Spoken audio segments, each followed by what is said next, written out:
Welcome back to another week of releases. This week we've got some Legions Imperialis, some Kill Team, and some Warhammer 40k. Some of which we've already seen, some of which we haven't. Let's get into it.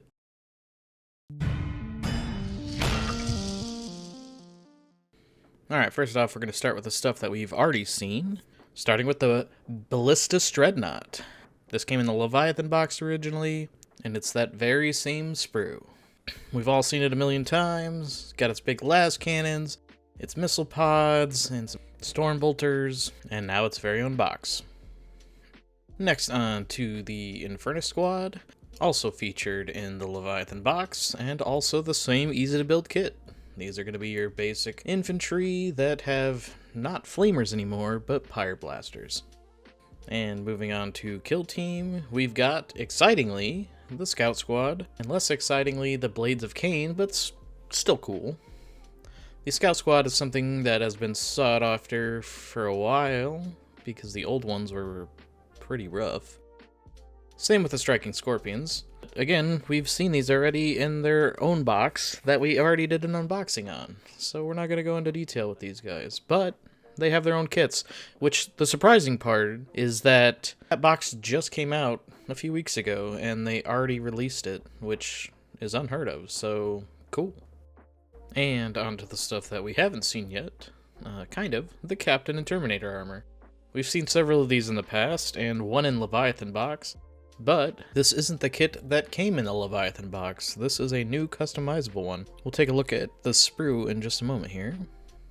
And after some long waiting, we finally got a decent Legions Imperialis release. Kind of.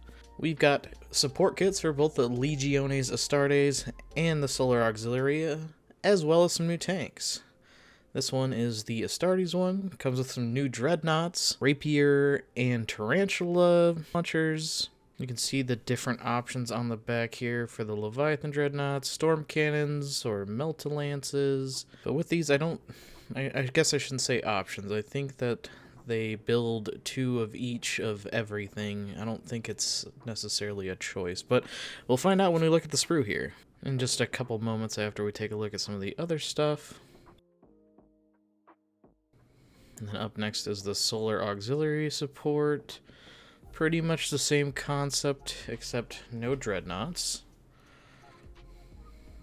Instead of dreadnoughts, they just have more rapier options and Cyclops, which are little drivable, self-destructing remote control cars. You basically just get them stuck in and then detonate them. I don't think it quite holds up to 8 dreadnoughts, but, you know, I am running Solar Auxilia, so I kind of chose that. Anyway, on to the stuff that I'm more excited about, the tanks. We've got, for the Legiones Astartes, we've got some Spartan assault tanks. This is basically going to be your bigger but slower brother of the Rhino. Bigger in both armor and guns. But yeah, it's basically a heavy transport. The kit builds 4, and it looks like there's some customization options on the side sponsons here, as well as the hull-mounted weapon, and a marine on top with a heavy bolter. And for the one that I'm most excited for, the Malcador Infernus and Valdor tank destroyers. I'll admit, I'm a little salty because I was hoping for the Lehman Russ and Malcador kits that came with the starter box, but here we are. This kit also builds 4, but I think there's less customization with them. You can only build 2 of each of them, and they come with these little fuel trailers on the back you'll see there. So you can't build 4 of one option, essentially. You get 2 Malcador Infernus and 2 Valdor tank destroyers. And last but not least, we've got the book. We're not going to dive into this book. Just some basic stuff on it. There's also some cards available that make some of the reference stuff easier to find. Don't have to flip through pages and whatnot. Yeah, this book, it pushes the narrative of Legions Imperialis further into the Horus Heresy, as well as I believe this is the one that boasts the rules for heavier Knight and Titan play. Haven't looked into it too much yet, but basically it's kind of like Adeptus Titanicus, but with more Legions Imperialis leaning rules. I believe each faction has some unit rules in this book, which is kind of but that's kind of how it works with Games Workshop sometimes. Alright, let's look at some sprues. First, we got the Captain in Terminator Armor, and we've already seen a few of these. This is the not Primaris one, and it's not easy to build like the Leviathan one. Pretty straightforward box. You got yourself a base, some instructions, and the sprue itself. What sets this guy apart from the Leviathan one is that you're not locked to just the Stormbolter and the Power Sword. You get some more options with this, including the much superior Power Fist option over the Power Sword, and a combi weapon versus a Stormbolter. You see your different combi options here. I'm pretty sure these ones are also clumped together like the other combi weapons have been, but it's cool that they still give you the choices for like the Melta and the Flamer and the Plasma, even though I don't believe they do anything different right now. But if they change it in the future, there'll be options. And next we're going to take a look at the Solar Auxilius stuff. We've got the Support Squad and the Malcadors we just talked about. Let's take a look at them. We'll start off with the Malcadors because that's what I'm most excited for. So we've got the directions, transfer sheet here. Let's get a closer look at that. Focus. Oh, it's upside down. Yeah, so you got the more popular companies of their Solar Auxilia. I'm going with the Chthonian Headhunters, so it's cool to see that they're in there. And it looks like it is 2 sprues, and they are identical sprues. I'm not really surprised about that. It appears that this one is mildly bent, but as long as it puts together alright, that's fine by me. So it looks like each one of these sprues builds 2 tanks, building both one with the tank destroyer and one with the flame weapon. Because again, this kit can only build 2 of each. You can't build 4 of one, unfortunately. But there's the tank destroyer weapon, and the heavy flame weapon. So yeah, all these little bits make up 2 tanks here. They are incredibly tiny. Nobody's surprised, it's Legions Imperialis. Looks like you got some side sponson weapons here. You got the tracks. There is a little wagon on this guy. That's the fuel tanks for the flame weapon. And then just back to this tank destroyer. It's the gun is as big as the tank itself, basically, or at least as long as the tank itself. It's pretty crazy.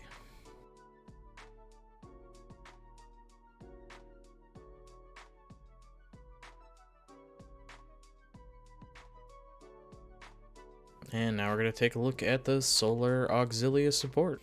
The box boasts that it builds 40 miniatures, but it's not like regular miniatures. It's one rapier or one little Solar Auxilia dude counts as 1 miniature. So it's less bases on the table than 40, which is a little silly, but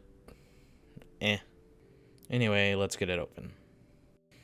Like before, we've got 2 sprues in here and some directions and a whole lot of bases, but not 40. Once again, the 2 sprues are identical, and the bases that come with it, if you remember from the starter box, they have textured bases, and they kind of make them look like city ruins, cracked pavement and such. Whereas I think they're pretty cool.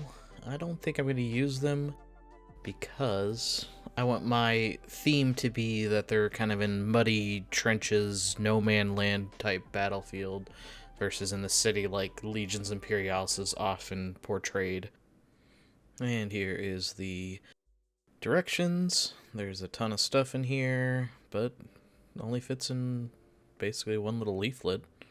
So these 40 epic scale miniatures translate into 28 bases, building you 4 Auxilia rapiers with quad launchers, 4 with laser destroyer arrays, 4 with mole launchers, then 4 cyclops that we mentioned earlier, and then 6 tarantulas with las cannon batteries, and 6 tarantulas with Hyperios air defense missile launchers.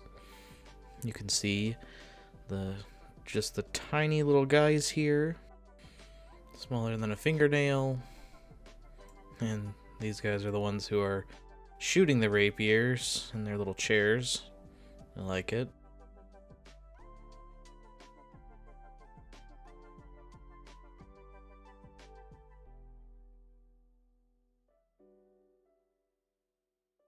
And next up, the Legiones Astartes. We've got the support squad on the left and the Spartan assault tanks on the right.